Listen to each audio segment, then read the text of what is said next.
आज हम स्टार्ट करने जा रहे हैं प्रैक्टिस सेट 33। फर्स्ट क्वेश्चन है हमारा, टेलर के क्रियात्मक संगठन में टोली नामक क्या होता है? टोली नामक, तो इसमें आंसर होगा आपका उपकरण व मशीन तैयार करवाता है। टोली नामक क्या करवाता है? उपकरण व मशीन तैयार। तो ऑप्शन सी। ऋण समता अनुपात एक परीक्षण है।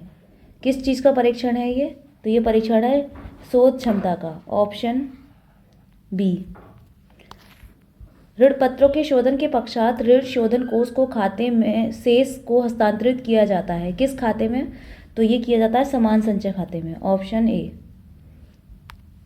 काल श्रेणी विश्लेषण के अंतर्गत ऐसा नियमित एवं आवधिक संचलन जो एक वर्ष से अधिक का ना हो कहलाता है। तो ये कहलाता है मौसमी परिवर्तन। Option D. लेखांकन विवरणों में संयोगिक दायित्वों के संबंध में नोट्स जोड़ने का अभ्यास इसके अनुपालन में है। तो किस चीज़ के अनुपालन में है? ये है प्रकटीकरण की परिपाटी के अनुपालन में। Option D. उत्पादन फलन किसका संबंधात्मक फलन है? आगत और निर्गत का। Option B.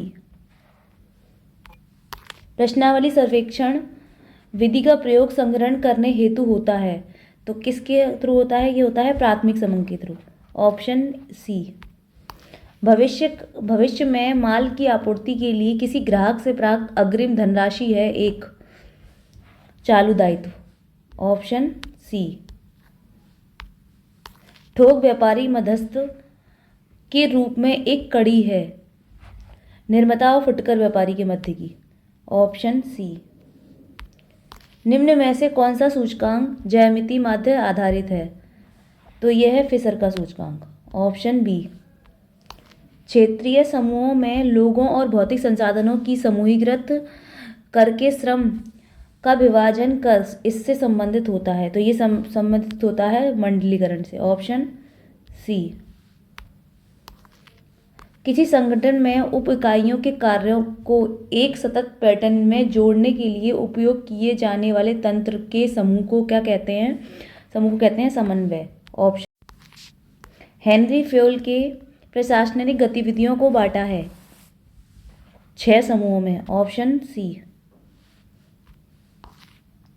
यदि प्रस्तावित लाभांश 20% है तो संचय में हस्तांतरित किए जाने वाले लाभ का प्रतिशत कितना होगा? तो वो कितना प्रतिशत होगा? वो होगा 7.5। Option C. नए साझेदार के प्रवेश पर यदि साझेदार यह निर्णय करते हैं कि संपत्तियों और दायित्वों के मूल्यों में परिवर्तन का लेखा पुस्तकों में किया जाए परंतु खातों में नहीं, तो ये फर्म क्या बनाती है? तो ये फर्म बनाती है मेमोरियल पूर्वानुमूल्यांकन खाता। Option A. कौन एक दोहरा लेख प्रणाली का सिद्धांत है? तो कौन है? ये है हमारा प्राप्तकर्ता में क्या आएगा? नाम में, और प्रदाता आएगा जमा में। Option C. ब्याज, लाभांश और किराया इन पर आयकर कौन सा लगता है? इन पर कोई सा आयकर नहीं लगता। तो इसका आंसर होगा उपयुक्त में से कोई नहीं। फर्म के विखंडन पर पुस्तकों में न लिखे गए एक दायित्व को क्या कहा जाता है? तो वो वसूली खाते में डेबिट किया जाता है। Option A. एक अवधि 15 लाख के शुद्ध लाभ की गणना 20,000 संपत्ति बिक्री का मुनाफा और 10,000 मूल्यह्रास का विचार किया गया है। इस मामले में परिचालन कोष होगा।